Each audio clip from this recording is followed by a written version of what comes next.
सबको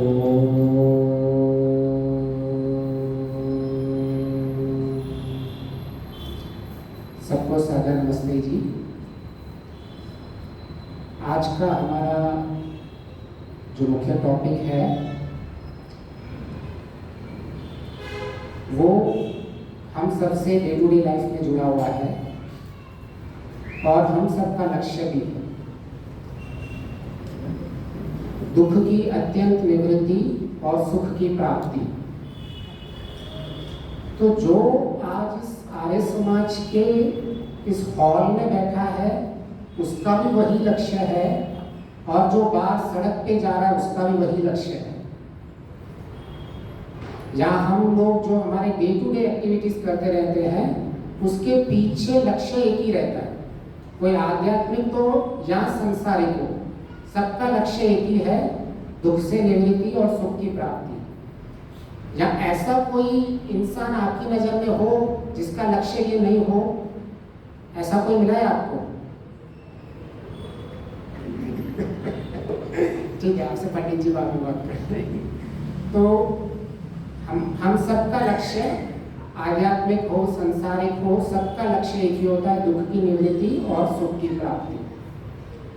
सिर्फ इतना फर्क हो जाता है कि जब हम आध्यात्मिकता में आते हैं तो हम अत्यंत दुख की निवृत्ति चाहते हैं और जितनी मैक्सिमम क्वांटिटी एंड क्वालिटी हमको सुख मिल सकता है उसकी चाह रखते हैं।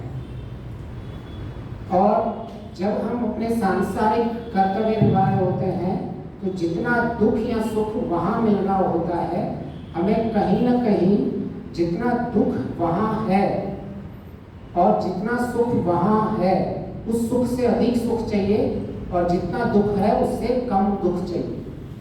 तो जहाँ हम आते हैं तो अत्यंत दुख की निवृत्ति, मतलब जितना मुझे मैक्सिमम क्वांटिटी एंड क्वालिटी मिल सकती है हमारा लक्ष्य वह रहता है।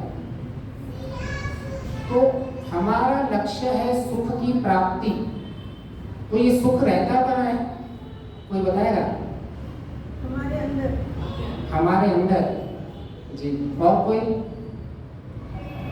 क्या मुझे अगर किसी चीज की प्राप्त करनी है तो मैं उसको पता होना चाहिए वो कहाँ है, या मुझे किसी चीज को अपने से दूर करना है तो भी मुझे पता होना चाहिए कहाँ है तो मैं उसको दूर करूँ। हम क्या करते हैं, बाहर से नॉइज आ रहा है तो हमने सबने खिड़कियां बंद की क्योंकि हमको नॉइज का सोर्स पता था। इसी तरह से जो हमारा लक्ष्य है सुख की प्राप्ति दुख की निवृत्ति, वो है कहाँ, हमें काम कहाँ करना है, वो पता होगा तभी हम उसको प्राप्त करेंगे ना। जहाँ वो पता होगा तभी हम दुख को रोकेंगे। तो थोड़ा भी इस पर चिंतन मनन करना पड़ेगा कि हम जो चाहते हैं वो मिलेगा कहाँ आखिर। क्या वो सुख मिठाई में है, या वो सुख क्या करेले में है, नींद में है, कहाँ है वो सुख? सोच में। कोई सोच कह रहा है, कोई मन कह रहा है। देखिए ये गंभीर प्रश्न है। वो जो लक्ष्य हम चाहते हैं वह कहाँ मिलेगा उसका एड्रेस हमें पता नहीं। हम दिन रात दौड़ रहे हैं सुख की ओर, सुख चाहिए दौड़ रहे हैं। कोई कमा रहा है, कोई मंदिरों में जा रहा है, कोई हिमालय में जा रहा है, कोई गुफाओं में जा रहा है, सब लोग दौड़ रहे हैं। तो उसका पता तो हमें पता लगना चाहिए आखिर ये है कहाँ। तो थोड़ा चिंतन मनन करें तो क्या ऐसा है क्या, जैसे हम सवेरे सवेरे दूध गर्म करते हैं तो जो उष्ण होती है उसकी गर्मी दूध को मिल जाती है, लॉ ऑफ थर्मोडायनेमिक्स बोलते हैं राइट, जो लॉ ऑफ हीट ट्रांसफर होता है। तो इस तरह ऐसा है क्या, सुख किसी वस्तु विषय में है और जब हम उसको भोगते हैं तो सुख हमें आता है, क्या ऐसा मान सकते हैं? क्यों लोग मिठाई खाते हैं तो मीठा सुख नहीं भोगते हैं क्या?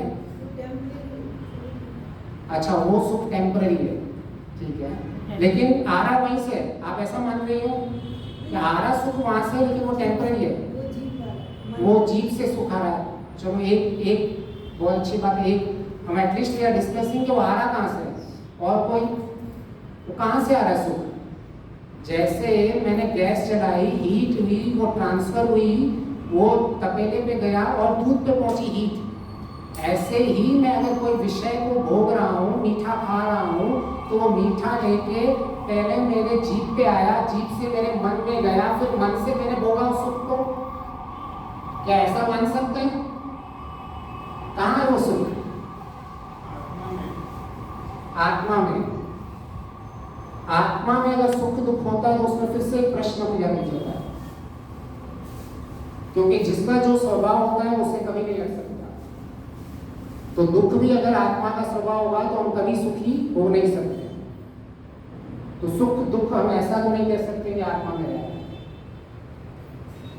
तो ये बहुत बहुत रूट क्वेश्चन है। जो हम चाहते हैं हमें उसका पता नहीं पता है, तो इट्स अ फंडामेंटल क्वेश्चन। इसके लिए बुद्धि तो लड़ानी ही पड़ेगी कि आखिर ये सुख है कहाँ, ये दुख है कहाँ, जो मेरा लक्ष्य है, जिसके लिए मैं दिन रात भाग रहा हूं। तो इसमें थोड़ा विवेचन करना पड़ेगा। तो अगर हम सुख दुख को समझना चाहते हैं, हमने अपना उसका लक्ष्य बना के रखा है, तो एटलीस्ट हमें जहां ये होता है वो चीज पता होनी चाहिए कि होता कहाँ है। तो अगर हम एक ऐसे मान के भी चले कि जैसे गर्मी उत्पन्न होती है गैस से, ऐसे ही जैसे हीट ट्रांसफर हो रही है दूध में, ऐसे ही अगर किसी चीज में मिठाई का या कोई चीज हो, वो संवेदनाएं मुझे मिल रही हैं, उसमें सुख और दुख है, तो उसमें फिर प्रश्न ये आएगा कि अगर उस वस्तु में सुख था तो सबको क्यों नहीं मिलता? सबको, आप सबको चाय पीना अच्छा लगता है, लेकिन कुछ को बहुत अच्छा लगता है। अगर चाय में सुख होता तो सबको आना चाहिए। अगर मिठाई में सुख होता तो मिठाई में सुख सबको आना चाहिए। किसी को तो करेले बहुत अच्छे लगते हैं, मेरे फेवरेट है। तो क्या मैं ऐसा कह सकता हूं कि क्या करेले में सुख है और किसी के लिए मिठाई में सुख है? मुझे सोर्स तो पता होना चाहिए जो मैं ढूंढ रहा हूं, कहां है वो सोर्स। तो एक वस्तु में भी नहीं है, विषय में भी नहीं है और आत्मा में भी नहीं है। लेकिन सुख तो हम दिन रात अनुभव कर रहे हैं, दुख भी हम दिन रात अनुभव कर रहे हैं। जो चीज अगर किसी को प्रतिकूल दुख दे रही है, लेकिन किसी और को दुख नहीं दे रही है, वो किसी को ठंड से दुख हो रहा होगा लेकिन किसी को ठंड लगी नहीं रही है, तो ऐसा भी नहीं कर सकते कि जो दुख होता है उसका कारण प्रतिकूल सिचुएशंस हैं। एक ही सिचुएशन में एक इंसान सुखी है और एक इंसान दुखी है, तो सिचुएशन को भी कारण नहीं कह सकते कि सिचुएशन की वजह से मुझे सुख और दुख हो रहा है। देखा आपको लोग प्रतिकूल परिस्थितियों में भी आनंद में सुखी स्माइल फेस करके बैठे रहते हैं। तो मतलब परिस्थितियों में सुख दुख नहीं है, विषयों में सुख दुख नहीं है, मेरे आत्मा में सुख दुख नहीं है, लेकिन मैं दिन रात उसके लिए भाग रहा हूं और दिन रात प्रैक्टिकली उसको अनुभव भी कर रहा हूं।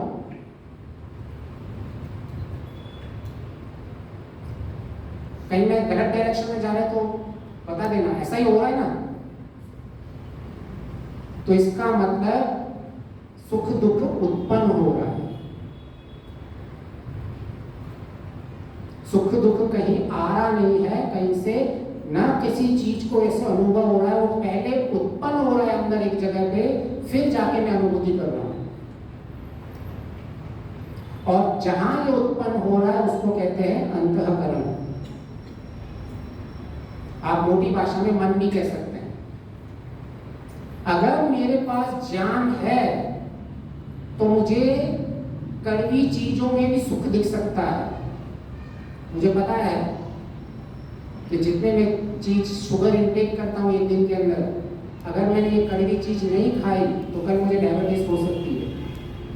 तो जो मेरे अंतःकरण में ज्ञान है, और जब मेरा इंद्रियों का समीकर्ष हो रहा है, तब जब ये संवेदनाएं अंदर जा रही है, तो ये ज्ञान मेरे अंतःकरण में प्रोसेसिंग हो रहा है, उसका रिजल्ट सुख भी आ सकता है, रिजल्ट दुख भी आ सकता है, और मैं वो अनुभव कर रहा हूं।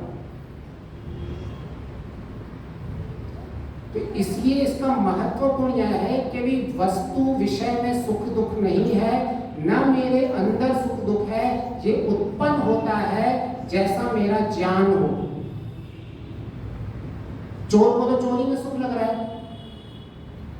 है ना, तभी तो वो चोरी कर रहा है, तो क्यों करेगा वो चोरी, और हमें नहीं लग रहा उसमें सुख। तो अंतर कहाँ है? ज्ञान का अंतर है सिर्फ। उसके अंतःकरण में जो ज्ञान है और जो हमारे अंतःकरण मन में ज्ञान है, वो ज्ञान की वेदता के कारण दुख सुख अलग हो रहा है। तो जो हमारा लक्ष्य है वो कहाँ मिलता है, वो हमें बहुत क्लियर होना चाहिए, नहीं तो हम भटक जाएंगे इस संसार में। हमें पता ही नहीं है कि मेरा जो लक्ष्य है, दिन रात जिसके लिए भटक रहे हैं, वो मिलेगा कहाँ, वो उत्पन्न कहाँ होगा। तो वो उत्पन्न होगा हमारे अंतःकरण में, और उसका मुख्य कारण होगा ज्ञान।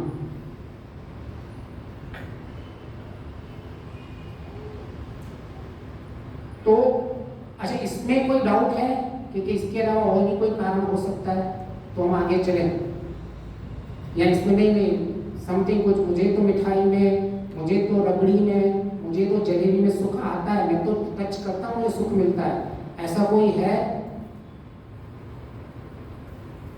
तो ये खंडित हो जाएगा, जो मैं बोल रहा हूँ गलत हो जाएगा, तो फिर सारी हमारी विचारधारा ही अलग हो जाएगी, हम जहाँ ढूंढ रहे हैं वो हमारा रास्ता अलग हो जाएगा।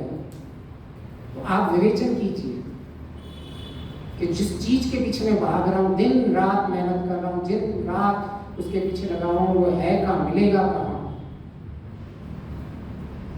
तो एक चीज है जो हमारे अंतःकरण में उत्पन्न होती है, ये हो गया सामान्य चीज। और इससे भी उत्कृष्ट आनंद चाहिए, नेक्स्ट लेवल, वो होता है ईश्वर का आनंद। लेकिन उसके लिए भी एक क्राइटेरिया है कि जब तक जिसको अंतःकरण का सुख नहीं मिला है, उसे कभी ईश्वर का सुख नहीं मिल सकता। जब तक किसी की अगर संप्रज्ञा समाधि नहीं हुई है, वो कभी असंप्रज्ञा समाधि के लिए सोच भी नहीं सकता। ऋषि का वचन है, वेद कहता है। तो अगर हम ऐसा समझते हैं कि मेरी दिनचर्या कैसी भी हो, मेरा व्यवहार कैसा भी हो, और मैं आंख बंद करके ईश्वर का आनंद मिलने की कोशिश करूंगा, तो कभी नहीं मिलने वाला।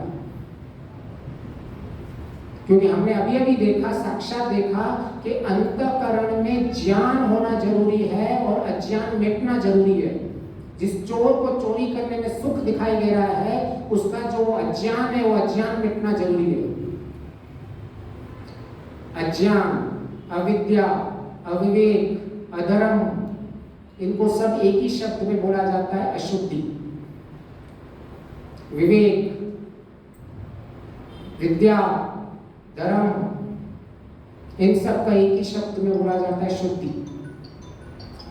अगर मैं ऐसा कहूं कि मेरी किसी भी आनंद प्राप्त करने के लिए मेरा अंतःकरण शुद्ध होना जरूरी है, तो वो एक प्राइमरी क्राइटेरिया है, आइदर मैं संसार का सुख भोगूं या मुझे ईश्वर का सुख भोगना हो। दोनों के लिए एक ही कंडीशन है। चित्त की वृत्तियां निरोध नहीं होगी तब तक कुछ नहीं हो सकता, वो अंतःकरण की बात है। वृत्तियों का निरोध का मतलब ही मेरा अंतःकरण शुद्ध होना चाहिए।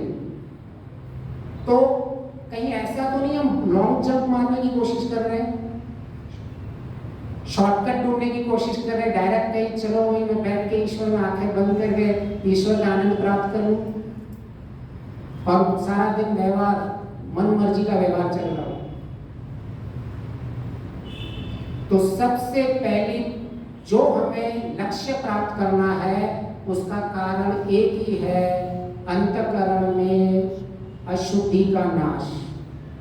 ये समझ में नहीं आया है तो आध्यात्मिकता की नींव अभी तक नहीं पड़ी है। ये तो मैं चलो शब्द जहां आप बैठे हो तो आध्यात्मिकता बोल रहा हूं। अगर आप संसार में भी हो, संसार में भी अगर आप में ये बेसिक स्पिरिचुअलिटी नहीं है, तो भी संसार में भी आपको सुख नहीं मिल सकता। यहां हम आते हैं एडवांस स्पिरिचुअलिटी के लिए, लेकिन बेसिक आप किसी भी कॉर्पोरेट वर्ल्ड में जाओ तो सिर्फ शब्द अलग हो जाते हैं। वहां इंटीग्रिटी बोलेंगे, ऑनेस्टी बोलेंगे, और आपके जब अप्रेजल होते हैं तो that's a very big criteria.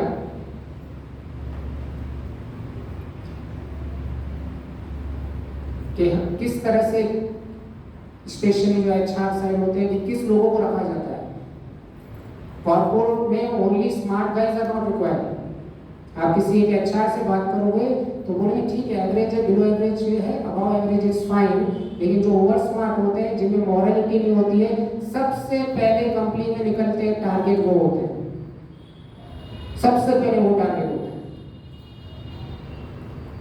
तो अगर आप कॉर्पोरेट वर्ल्ड में हो या आध्यात्मिक वर्ल्ड में हो, बेसिक स्पिरिचुअलिटी तो दोनों जगह चाहिए। वहां सिर्फ इसको बोलते हैं मॉरलिटी, उसको वहां बोलते हैं इमोशनल रेजिलेंस। आजकल आपने 2 वर्ड और सुने होंगे ना IQ के साथ, EQ और MQ। आजकल लोग इंटरव्यूज में सिर्फ IQ चेक नहीं करते हैं, इमोशनली कितना स्ट्रॉन्ग है। इश्यूज आ रहे हैं और आप इश्यूज में विथस्टैंड नहीं कर पाओगे तो आपके IQ क्या काम का। तो आप कॉर्पोरेट वर्ल्ड में हो, सोशल लाइफ हो, स्पिरिचुअल लाइफ हो, साइंटिफिक ऑर्गेनाइजेशन से जुड़े हो, कहीं भी जुड़े हो, ये बेसिक स्पिरिचुअलिटी तो सब जगह चाहिए। इसमें सिर्फ शुद्धता की क्वांटिटी एंड क्वालिटी का इम्पैक्ट हो जाता है। वहां आप कम क्वांटिटी एंड क्वालिटी से रह सकते हो, यहाँ जब आते हो तो आपकी quantity and quality of the purity बढ़ जाती है, जहाँ आपको बढ़ानी पड़ती है। आप बेसिक इम्प्योरिटी से नहीं यहाँ रह सकते हो, ना आप अपने कॉर्पोरेट वर्ल्ड में रह सकते हो। कोई जगह नहीं है, 2-4 महीने इधर उधर, 6 महीने, 1 साल निकल जाओगे। मैंने बहुत लोगों को पिंक स्लिप्स देखी हुई है, बिल समय नहीं लगता है, नॉट इवन नॉर्मल। IITians के लिए भी मेरे VP ने मुझे कहा था इस IITians को अपने को तो HR रूम लिख के इसको निकालना है अपने को। तो ना आपका IQ ना आपकी पढ़ाई कुछ काम नहीं आती है अगर आपकी मॉरलिटी या EQ नहीं है। तो बंदे में इमोशनली हैंडल करने के साहस ही नहीं है, तो कॉर्पोरेट वर्ल्ड में क्या काम करेगा वो बंदा। और एक सच्चाई और बता दूं कि जितनी मेहनत इंसान इस कॉर्पोरेट वर्ल्ड में सुख पाने के लिए करता है, उससे कम मेहनत आध्यात्मिकता में चाहिए। आपको थोड़ा अजीब लगेगा, आया है शास्त्रों में, एक जगह कहीं श्लोक में भी आया है। आज किसकी नौकरी हो, किसी के बच्चे हो और उसका बॉस उसको डांट रहा हो और उसको जॉब चाहिए हो, सुनता है ना, वो सुन के बेचारा आ जाता है। लेकिन एक नॉर्मल इंसान हो जो आध्यात्मिकता हो सकता है उसमें इतनी क्षमता अभी तक नहीं हुई है, स्तर नहीं बनाए, तो वो मान अपमान सहन भी नहीं कर पाएगा। लेकिन वो बेचारा एक पिता है, वो सहन करता है सब, सारी दुनिया कस्टमर का सुनता है, बॉस का सुनता है, पड़ोसियों का सुनता है, सबका सुनता है। वो उसके लिए बहुत तप चाहिए। तो जीवन में अगर तप नहीं है, स्वाध्याय नहीं है, ईश्वर परिधान नहीं है, तो वहां तो चलो आप थोड़े दिन तक टिक सकते भी हो, लेकिन यहां बिल्कुल नहीं टिक पाओगे। तो सबसे पहले हमने क्या डिसाइड किया, हमारा लक्ष्य क्या है, ठीक है, उसमें क्लियर है। ये लक्ष्य का कारण क्या है, कहाँ मिलता है, वो भी अभी क्लियर हो चुका। अभी जहां वो मिलता है किसी भी लक्ष्य के लिए, हमें कंफ्यूज नहीं होने का कि आज मैं आर्य समाज में बैठा हूं तो मेरा लक्ष्य अलग है और मैं जब मैं ऑफिस में बैठा हूं तो लक्ष्य अलग है। ऐसा कभी बुद्धि में टू माइंडेड नहीं आना चाहिए। वहां भी आपका लक्ष्य वही है। मैं लक्ष्य कह रहा हूं, आंतरिक लक्ष्य की बात चल रही है यहाँ, जो जहां, क्योंकि हमने देखा अभी प्रूव किया कि सुख उत्पन्न कहाँ हो रहा है। वहां आपको जॉब में सैलरी मिल रही है, जो भी कुछ मिल रही है, सुख आपके अंदर उत्पन्न हो रहा है। अगर आप उससे सेटिस्फाई नहीं हो तो वो सैलरी भी आपको सुख उत्पन्न नहीं करती है। छोड़ देते हैं ना लोग जॉब को, नहीं मुझे इस मैनेजर के साथ नहीं जमता है, लाखों रुपए मिलते हैं कंपनीज में, छोड़ देते हैं। क्यों? क्योंकि जहां सुख उत्पन्न हो रहा है वहां केयर टेकन नहीं किया जा रहा है। तो इसीलिए हमने दूसरी ये देखा कि जहां हमको सुख मिलता है वो अंतःकरण है। तो सुख के लिए एक सबसे जगह इंपॉर्टेंट क्राइटेरिया है कि हमारा अंतःकरण शुद्ध होना चाहिए। उस शुद्ध की हमने परिभाषा देखी। शुद्धता होती है ज्ञान, विवेक, विद्या, धर्म, सत्वगुण प्रधानता, ये सारी सुख के अंदर आ जाए। और ये आप कहीं भी चले जाओ, ये एक कॉमन चीज है। हो सकता है सिर्फ बेसिक स्पिरिचुअलिटी और एडवांस स्पिरिचुअलिटी हो सकती है, बाकी बेसिक स्पिरिचुअलिटी सब जगह चाहिए हो। तो इस चीज में भी क्लियर हो गया अंतःकरण की शुद्धता, या इसमें भी अगर आपका कोई कंट्रीब्यूशन है नहीं, इसके अलावा कुछ और भी हो सकता है मुझे चाहिए जीवन के लक्ष्य को प्राप्त करने के लिए। आइदर आपकी ईश्वर प्राप्ति हो या समाज में संसार का कोई भी लक्ष्य हो, अंतःकरण की शुद्धता के बगैर दोनों हासिल नहीं होते। अभी आप टेम्पररी देख सकते हो विजय माल्या को, टेम्पररी देख सकते हो नीरव मोदी को, लेकिन उसका अंत तो आपके सामने ही है। देखिए ना आपने उनकी फोटोज देखे ना ललित मोदी के, देखे ना नीरव मोदी कैसे हॉस्पिटल में स्ट्रेचर भागते भागते फिरते रहते हैं। तो वहां भी अगर उन्होंने मॉरलिटी का कहीं भी गया है तो उनका अंत तो सबका वही होने वाला है। आज समझ में आया तो ठीक है, नहीं तो कल अपने आप समझ में आ जाएगा। और बुद्धिजीवी तो वही है, डेफिनेशन ऑफ IQ, EQ और NQ उधर ही जाता है कि आपके किसी भी मैनेजर से पूछा जाता है कि भाई आज तो ठीक है ये इशू है, आपका लॉन्ग टर्म क्या विजन है। किसी भी CEO जो टॉप 5 के होते हैं ना, उनसे डे टू डे लाइफ के नहीं पूछे सकते आपका विजन क्या है। वो कहता है मेरा 5 साल में ये विजन है, मेरा 4 साल में विजन है। तो तीसरी चीज है कि हमारी जो अंतःकरण की शुद्धता है, that is the primary criteria to get any success in the life. और अगर आपको स्पिरिचुअल सक्सेस चाहिए, एडवांस स्पिरिचुअल चाहिए, तो एडवांस इंप्योरिटी पे काम करना पड़ेगा। लेकिन इंप्योरिटी को हटाने का आपको संसारिक लक्ष्य के लिए भी ही काम करना पड़ेगा। वैशेषिक दर्शन में आता है, बहुत ही सुंदर है धर्म की डेफिनेशन। उसमें कहा है धर्म क्या है? धर्म वो है जिससे अभ्युदय प्राप्त होता है और विशेष प्राप्त होता है, जिससे संसार का सुख और मोक्ष दोनों प्राप्त होते हैं। वही धर्म क्या है? ये शुद्धता, शुद्ध कर्म, पहले शुद्ध इच्छाएं, शुद्ध कर्म। तो इसमें जब तक अंतःकरण की शुद्धता नहीं होगी तब हम हमारे किसी भी लक्ष्य को प्राप्त नहीं कर सकते। तो ये बेसिक रूट्स को हम क्लियर कर लें तो एटलीस्ट हमारे जो आज के जो हमारे जो मेन लक्ष्य है उसमें हमारी विजिबिलिटी क्लियर होती है कि मुझे जो चाहिए वो मिलेगा कहाँ, और मिलेगा तो उसके लिए कारण क्या है मेरे लक्ष्य का। तो स्वामी दयानंद सरस्वती जी कहते हैं कि अंतःकरण की शुद्धता ही सबसे उत्तम मार्ग है ईश्वर की प्राप्ति के लिए। ये पंचमायिक जगदी में दिया हुआ है, स्वामी जी का वचन है। अगर अभी भी आपको अगर कुछ और भी लग रहा हो कि नहीं सक्सेस तो किसी और चीज से भी मिलती है, तो हम उस पर भी डिस्कस कर सकते हैं, लेकिन प्राइमरी चीज यही है।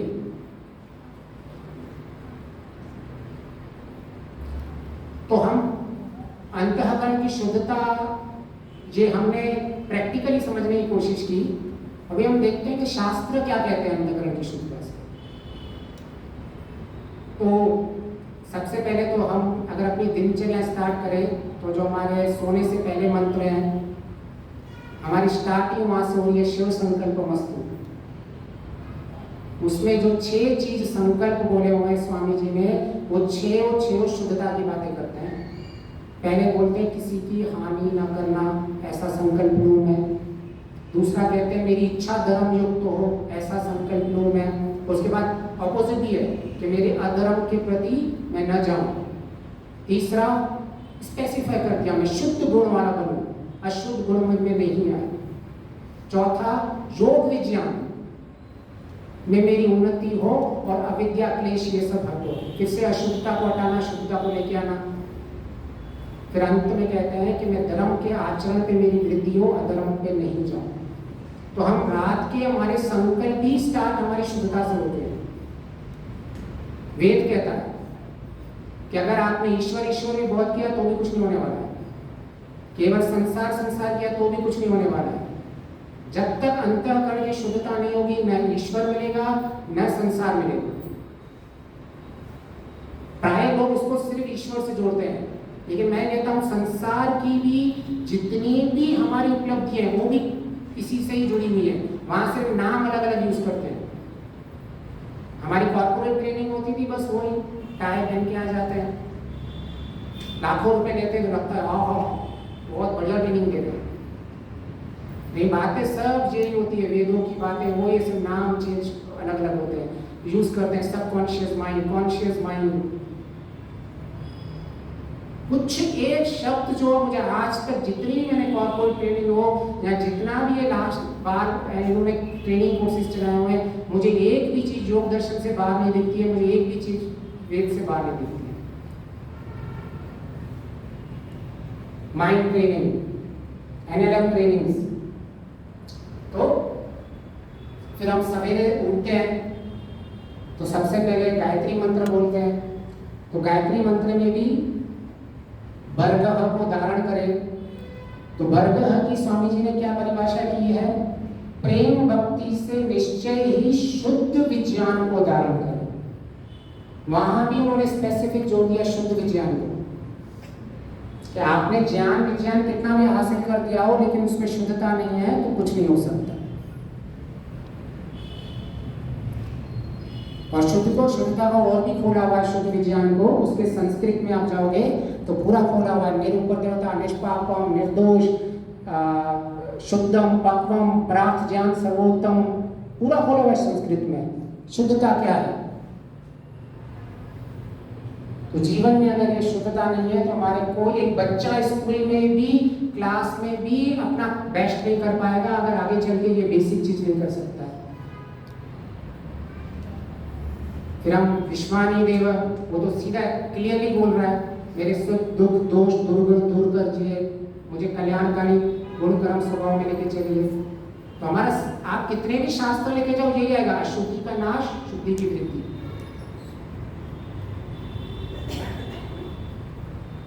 उपनिषदों को लीजिए, ईशोपनिषद में आता है, जहां शोक और मोह नहीं रहता उसे मुक्ति कहते हैं, वहां दुख की मुक्ति होती है। मोह शुद्ध क्या है? शुद्धता, मूर्ता, मोह निसज्ञान। मुंडक उपनिषद में आता है कि अगर आपके अविद्या है, अज्ञान है, अविवेक है, संशय है, भ्रांति है, तो उस इंसान को कभी आनंद को प्राप्त नहीं कर सकता। सांख्य दर्शन में आता है कि जिसका चित्त मलिन है उसमें कभी ज्ञान रुकता नहीं है। हम कई बार कहते हैं कि हम इतने उपदेश सुनते हैं लेकिन बस यहां से बाहर निकले गया ज्ञान, क्यों ऐसा होता है? देखो, ऋषि कहते हैं कि जिनका चित्त मलिन होता है उनके यहाँ ज्ञान रुकता ही नहीं, फिसल जाता है। या दूसरा, अगर रुकता भी है तो वो विकृत रूप में होता है। कई बार हम कहते कुछ है उपदेश और लोग समझते कुछ उल्टा ही है। क्यों? बहुत मेहनत कर रहे हैं लोग, साल साल 2-2 साल लगा रहे हैं किसी एक चीज को समझने में, आएगा ही नहीं। आपके सामने चीजें होंगी तो भी आपका उसका ज्ञान प्रकट नहीं होता है। आपके उसमें डेफिनेशन लिखी होगी तभी उसके अंदर क्या आ रहा है वो भाव आएगा ही नहीं। अशुद्धता होगी, छल कपट रहता है, काम क्रोध मोह लोभ ईर्ष्या ये रहेगा, तो आप कितने भी बड़े विद्वान हो जाओ कोई काम का नहीं है।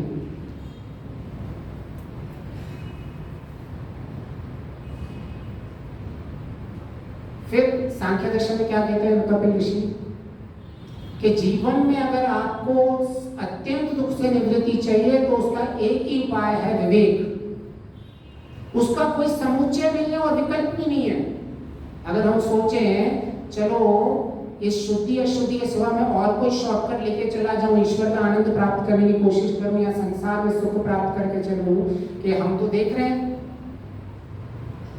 लोग जो छल कपट कर रहे हैं बहुत सुख है, तो बोले वो भी ऑप्शन नहीं है, उनका बहुत बुरा हाल होने वाला है। स्पष्ट लिखा हुआ है, ना मलिन चित्त में ज्ञान रुकता है, अगर रुकेगा भी तो विकृत रूप में रुकेगा।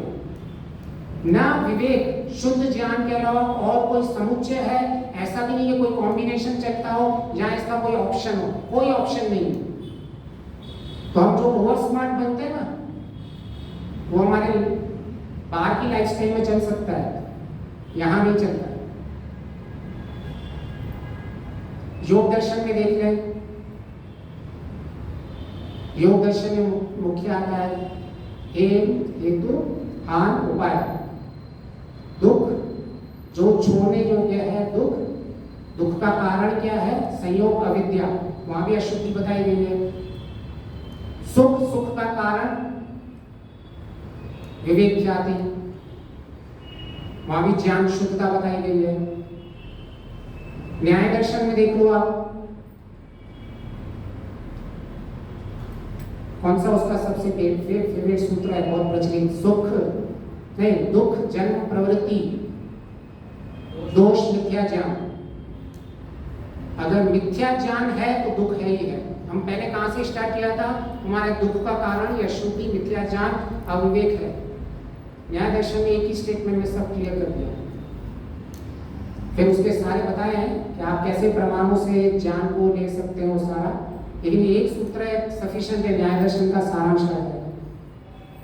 वैशेषिक दर्शन में भी देखोगे तो क्लियर लिखा हुआ है कि अगर आपके बुद्धि में अविवेक है, संशय है, भ्रांति है, तो उसे कभी मुक्ति नहीं मिल सकती। मीमांसा दर्शन में लेके जाओगे तो मीमांसा दर्शन में पूर्व मीमांसा में लेके जाओ या उत्तर मीमांसा में भी क्लियर लिखा हुआ है कि जो इंसान सकाम कर्म करता है उसके कर्माशय बनते हैं, उस कर्माशय से उसे जन्म दुख मिलता है, और जो निष्काम कर्म और आत्मज्ञान प्राप्त करता है उसे ही सुख की प्राप्ति होती है, आनंद की प्राप्ति होती है, मुक्ति की प्राप्ति होती है। फिर वेदांत में भी जो इंसान अविद्या से ग्रस्त है उसे कभी आनंद नहीं मिल सकता। और कोई शास्त्र है जिसको लेना है? मैं इंपॉर्टेंस कहां दे रहा हूं कि जहां हमें वहां एक चीज को प्राप्त करने के बाद हम उस रूप से हिले नहीं। हम ज्ञान तो बहुत प्राप्त कर रहे हैं लेकिन हमें परिपक्वता नहीं। आज हमने कुछ सुना ऐसे चलते जा रहे हैं, लेकिन अंतःकरण की शुद्धता नहीं हुई तो सब बेकार है। कोई भी शास्त्र आप उठा लो, चलो गीता को ले लेते हैं। कोई कहेगा गीता को तो आपने छोड़ दिया। गीता के 18वें अध्याय में अर्जुन क्या बोलता है? सारी गीता हो गई नष्टम मोहम स्मृति लब्धे। मोह क्या होता है? मूर्ता, अज्ञान, जड़ता, तमोगुणता। मेरा वो नष्ट हो गया, मुझे स्मृति में आ गया। तो सारे गीता का सारांश लास्ट में अर्जुन एक लाइन में बोल देता है। चलो कुछ और भी देख ले तो उसकी दो योग की डेफिनेशन होती है। योग समत्व, समत्व अंतःकरण की कौन सी स्थिति होती है जिसमें सत्वगुण प्रदान होता है, शुद्ध होता है जब अंतःकरण, और तमोगुण और रजोगुण कम होता है। कर्म कुशलम, योग कर्म कुशलम। कुशलम बहुत बड़ी स्थिति है मन की, इसको असंप्रज्ञ समाधि तक भी लोग कुशलम को लेके जाते हैं। वैसा अगर आपका कर्म हो गया, क्या सुपर स्टेट है इंसान का कि मेरा कर्म इतना शुद्ध हो चुका है कि आज मैं जीवन के अंदर किसी भी सुख के पात्र का अधिकारी बन चुका हूं। हम अपनी प्रार्थना में क्या बोलते हैं? आपकी गोद में बैठने का अधिकारी बनो। बैठते हैं रोज अपनी प्रार्थना में कहते हैं। तो ईश्वर की गोद में बैठने का अधिकारी बनना पड़ता है। और बहुत कड़वे शब्द बोलूं तो भिखारियों को ईश्वर नहीं देता है। ये बहुत कड़वा है लेकिन सत्य है। क्या पुरुषार्थ किया हुआ है? और कोई शास्त्र बचा हुआ है? कोई डाउट बचा हुआ है किसी चीज में? नहीं, इसमें नहीं, कुछ और बोल रहा हूं। शास्त्र है, प्रामाणिक शास्त्र हो जो। चलो मनुस्मृति, मनुस्मृति में भी, मनुस्मृति में एक प्रसंग में आया है कि अगर आपको प्राणायाम, धारणा, ध्यान और प्रत्याहार के फल बताए हैं तो उसमें कहा है प्राणायाम से क्या होता है? बोले प्राणायाम से आपके दोष दहन होते हैं, आपके जो इंद्रियों के दोष होते हैं वो समाप्त होते हैं। वहां भी हमको अशुद्धि को टारगेट किया हुआ है। प्रत्याहार से क्या होता है? प्रत्याहार से संसर्ग कम होता है। संसर्ग कहते हैं लगाव, राग को। ये जो राग नामक क्लेश है उससे उसमें फर्क पड़ता है। फिर उसे धारणा से क्या होता है? अपने धारणा से क्लिश विष दूर होते हैं, पाप। बोले ध्यान से क्या होता है? ये देखो क्या खूबसूरत बात की है मनुस्मृति में।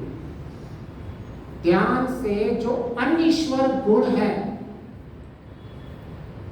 उनको प्राप्त करना होता है। मतलब at the end of the day जो ईश्वर के गुण हैं उनको छोड़ना होता है। मतलब उन गुण मेरे में आ जाए, मेरा भी मन क्लेश मुक्त हो जाए जैसे ईश्वर क्लेश मुक्त है। क्या हम कितने लोग यहाँ ध्यान में बैठते हैं, उपासना में बैठते हैं? कितने लोग अपने दोष देखते हैं ध्यान उपासना में? देखो ध्यान की डेफिनेशन क्या बोल रहा है। क्या हमारे प्राणायाम में हम दोष दूर करते हैं? अच्छा, ध्यान की जो परिभाषा 9वें समोल्लास में दी विवेकानंद जी को क्या होगा कि ध्यान में प्रत्यह स्वामी जी कहते हैं 2 घंटे बैठना चाहिए।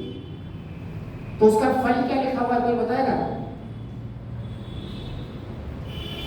क्या ईश्वर का साक्षात्कार होता है? ऐसा लिखा हुआ है, मन आदि का साक्षात्कार होता है, क्लियर लिखा हुआ है। आपके मन का अगर आपको पता नहीं मेरी कितनी शुद्धि है तो ईश्वर को भूल जाओ। 2 घंटा लिखा हुआ है, स्वामी जी ने 1-1 घंटा सवेरे शाम बैठ दिया। ऋषि का प्रमाण है। ईश्वर अभी तक आया नहीं है बीच में। हम अति कर लेते हैं ईश्वर को लेकर। अच्छा, ध्यान और उपासना में क्या अंतर है?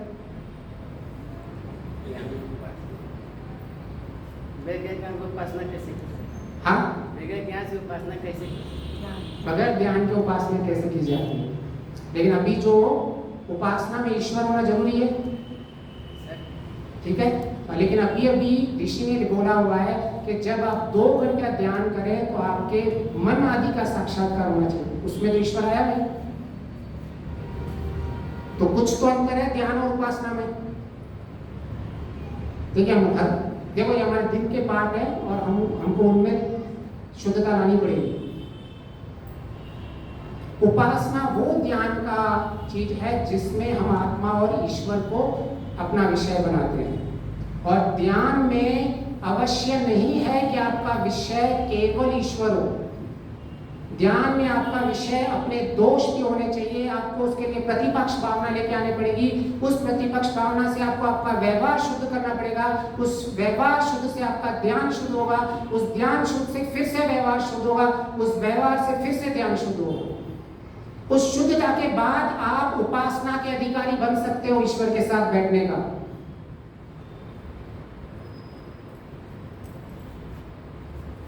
लिखते हैं, देखना आप नमस्ते के 7वें में आता है उपासना का पूरा आता है।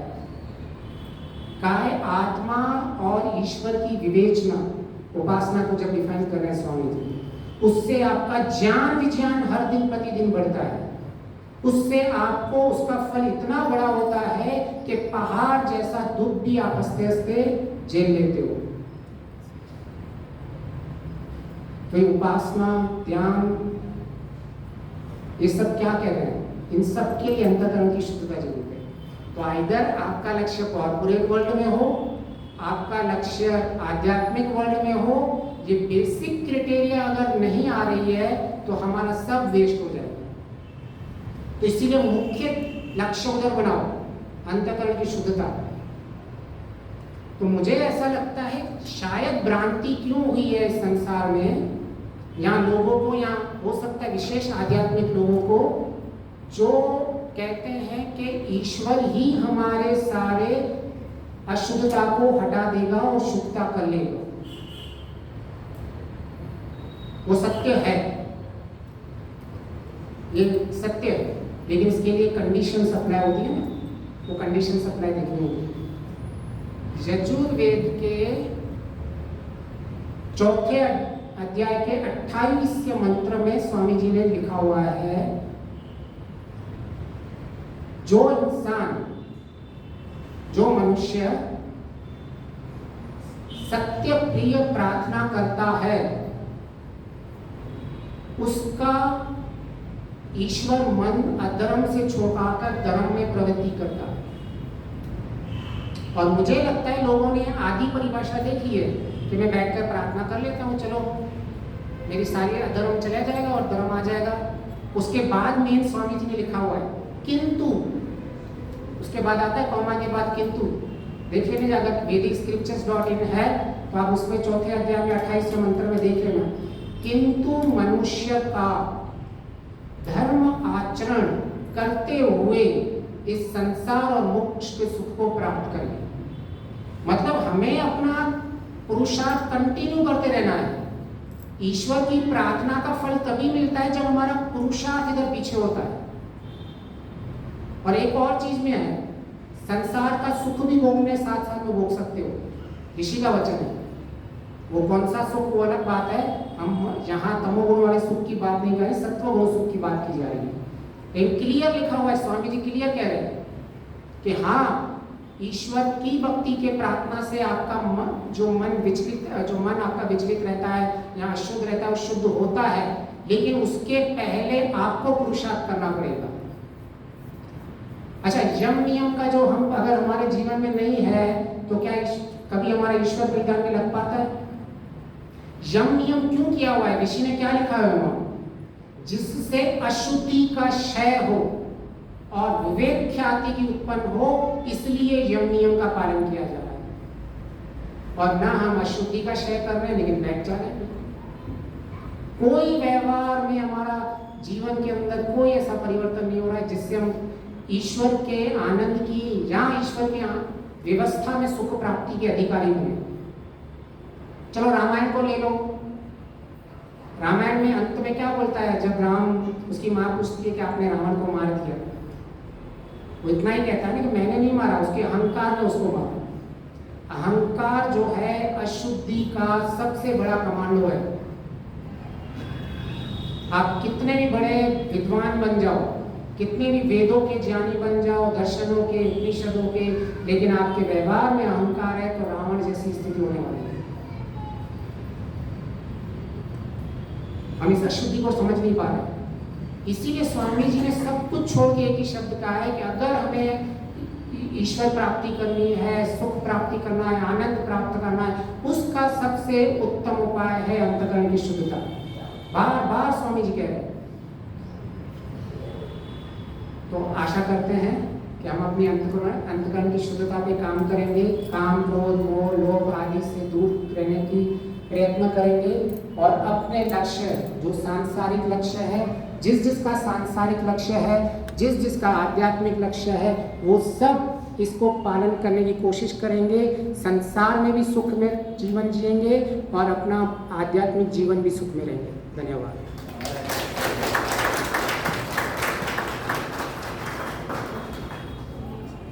तो हमने जैसे मैंने स्वाति जी को बताया था कि हम हर बार 2-4 मिनट हर एक प्रवचन के बाद देंगे कि what are the take away points, क्योंकि सांख्य दर्शन में आया है कि अगर किसी उपदेश का आपने सारांश नहीं निकाला है तो वो उपदेश कभी उसका लाभ नहीं होता है। तो अगर आप 2-3 मिनट हर के बाद टेक अवे पॉइंट्स दे दे तो बहुत अच्छा है।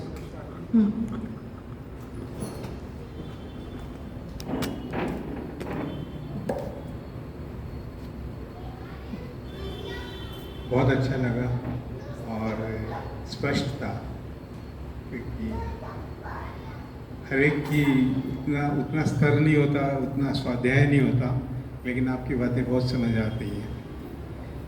एक प्रश्न ही कह लीजिए या एक इस पे टेक अवे में ले लेते हैं।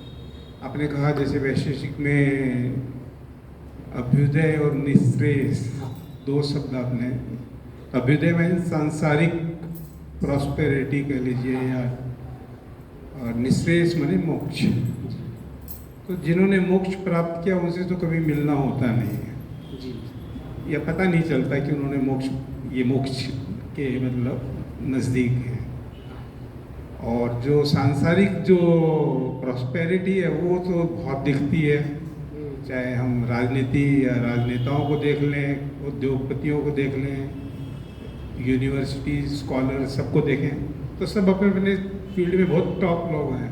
पर ये टर्मिनोलॉजी जो आप यूज़ कर रहे हैं वो तो उनको पता नहीं है, या पता हो शायद, तो ये नियम यहाँ थोड़ा सा गड़बड़ा रहा है। अभ्युदय के मामले में। निःश्रेयस का तो खैर पता नहीं चलता। अच्छा, तो बहुत अच्छा प्रश्न है।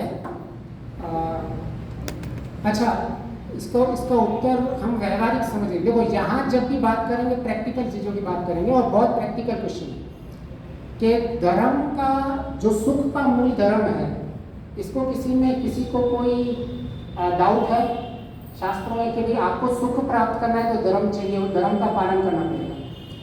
तो अभी हम एक प्रैक्टिकल सिचुएशन ले लेते हैं कि मैं ऑफिस में हूँ, मैं ऑफिस में रिश्वत नहीं लेता हूँ, और लेकिन मेरे आसपास वाले सारे रिश्वत लेते हैं। मैं धर्म का पालन करना चाहता हूँ, लेकिन वो मुझे धर्म का पालन करने नहीं देते और मुझे परेशान करते हैं। तो मुझे दिख रहा क्या है कि जो धर्म का पालन कर रहा है वो तो दुखी हो रहा है या नहीं हो रहा है दुखी? मैं ऑफिस में हूँ, जो दिख रहा है, आपने जैसे बोला दिख रहा है, उसका प्रैक्टिकल एग्जांपल लेते हैं, और ये हम सब डे टू डे लाइफ में इस कष्ट के थ्रू जाते हैं। जैसे ही आप थोड़ा प्योरिटी की एग्जिस्टेंस में एग्जीक्यूशन में जाते हैं, आपके आसपास पड़ोस वाले एग्जीक्यूट नहीं करने देंगे आपको।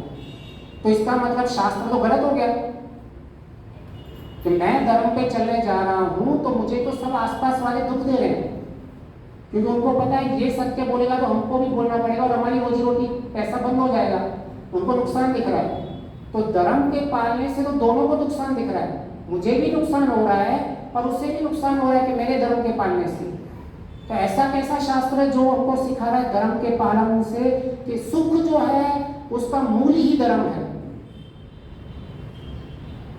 तो इसमें हमको थोड़ा डीप में जाना पड़ेगा कि ईश्वर की व्यवस्था से आपको सुख मिलने ही वाला है। तो दो व्यवस्थाएं हमेशा चलती हैं, एक होती है व्यवस्था संसार की व्यवस्था, एक होती है ईश्वर की व्यवस्था। आपको जो रात को नींद आएगी वो नींद आपके आसपास वाले कोई नहीं कर पाएगा, उसकी गारंटी। आपको जो सत्व गुण प्रदान होगा वो नहीं होगा। हाँ, आपके उनके दुख हो सकता है या नहीं भी हो सकता है, वो आपकी मन की स्थिति के ऊपर है। तो संसार में दुख है, ये इसको पकड़ के बैठना, ये बहुत इंपॉर्टेंट है। संसार में दुख है, लेकिन दुख का प्रभाव होगा या नहीं होगा उसका निश्चय मैं करूंगा। मैं ऐसे नहीं कर रहा कि इसके आपके शास्त्र पढ़ने से सारे दुख चले जाएंगे। मैं कहता हूं कि दुख तो होंगे, लेकिन दुख के प्रभाव नहीं होंगे। स्वामी जी क्या बोल रहे हैं? पहाड़ जैसा दुख भी राही समान, मतलब वो भी स्वीकार कर रहे हैं कि पहाड़ जैसा दुख तो आएगा, लेकिन उस दुख का प्रभाव कभी नहीं चलेगा। तो अभ्युदय का मतलब आपके संसार में उस इंसान को जो शास्त्रों के साथ चलेगा उसके सामने दुख आएंगे, लेकिन उसके ऊपर दुख का प्रभाव नहीं होगा।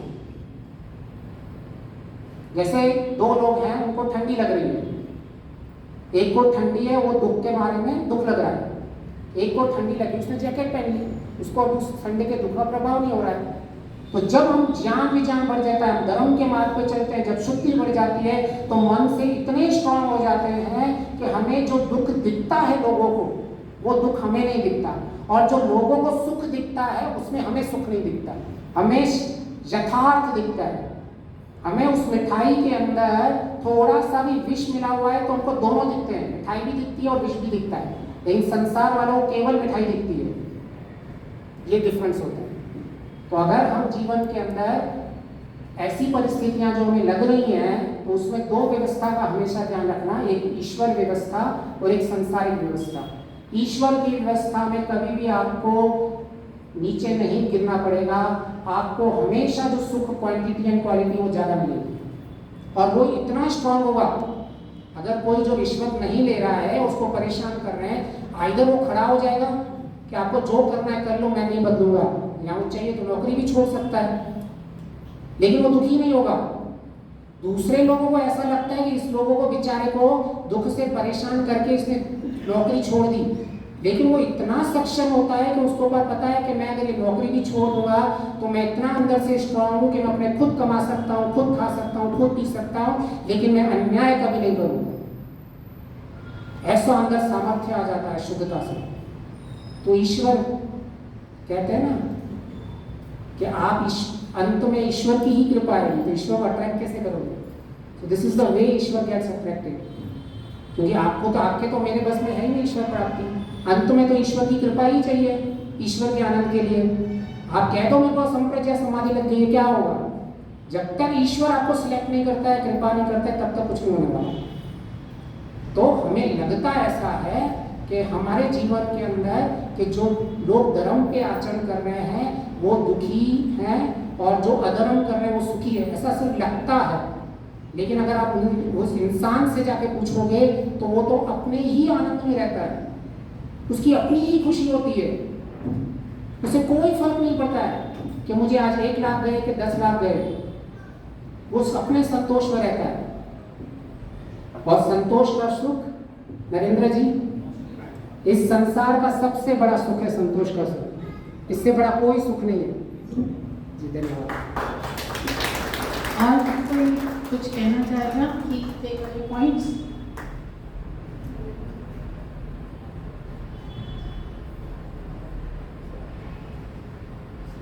लकी भैया बहुत अच्छा प्रवचन था। मैं तो इसको सिंपल वर्ड में कहूँगा, ये कॉर्पोरेट प्रवचन जैसा मुझे लगा कि जो भी चीज़ें हैं आध्यात्मिक चीज़ों को आपने कॉर्पोरेट की भाषा में शब्दों के साथ जो एक फैंसी वर्ड सब बोलते हैं ना, हाँ, तो ये लगा, मुझे लगता है कि टेक अवे पॉइंट इज कि मैं वही बोल रहा था कि is the relation between these two are not two different things. आध्यात्मिक चीजें हैं और जो कॉर्पोरेट में जी फिलॉसफी को, प्रिंसिपल्स को और इसकी बात करते हैं, वो दोनों सेम ही चीजें हैं। तो एक वो जो एक रिलेशन दोनों के बीच में आपने पुट फॉरवर्ड किया, बहुत अच्छी लगी मुझे। धन्यवाद भैया। मेरा जो टेक अवे रहेगा आपके प्रवचन से, मुझे ये समझ में आया है कि जैसे जीवन में सांसारिक उसमें भी हर चीज़ में हम शुद्धता चाहते हैं, चाहे खाने में हो, पहनने में हो, व्यवहार में हो, किसी से बोलचाल में हो, सम्मान में हो, हर जगह हमें शुद्धता चाहिए।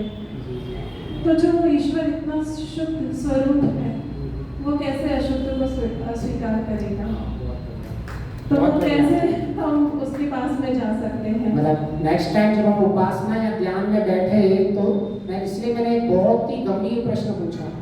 प्राय लोग इसका उत्तर मुझे कभी नहीं मिलता है कि ध्यान में या उपासना में क्या आपने अपने दोष देखे? बड़े बड़े मतलब क्रिटिसाइज, बट यूजुअली कोई ध्यान में यहाँ उपासना में अपने दोष नहीं देखता है।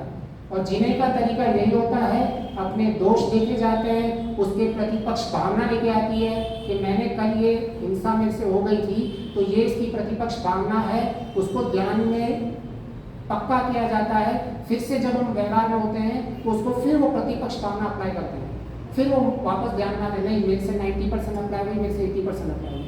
तो ध्यान उपासना में ईश्वर आता है, उसकी मैं कहीं भी नहीं बोल रहा हूँ कि ईश्वर की नहीं। स्वामी जी ने खुद लिखा है ईश्वर की सहायता मिलती है, लेकिन उसके लिए पुरुषार्थ होना जरूरी है, उसके लिए अंतःकरण की शुद्धता का पुरुषार्थ होना चाहिए, नहीं तो नहीं मिलेगा। और कोई? लकी जी का बहुत बहुत धन्यवाद। मैं अपना की टेक अवे पॉइंट एक बोलना चाहूँगी।